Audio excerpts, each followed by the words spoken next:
সঞ্জয়, ধর্মক্ষেত্র কুরুক্ষেত্রে যুদ্ধ করার মানসে সমবেত হয়ে আমার পুত্ররা এবং পাণ্ডুপুত্ররা কি করলেন?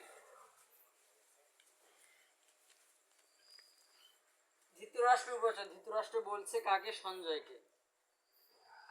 আগে বুঝতে হবে ধৃতরাষ্ট্রকে, সঞ্জয়কে।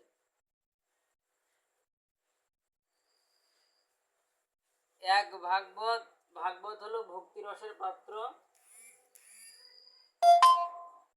সেটা হলো দেহ ভাগবত।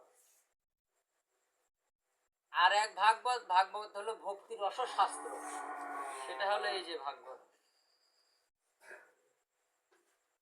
ভাগবত যদি ভক্তিরস শাস্ত্র হয়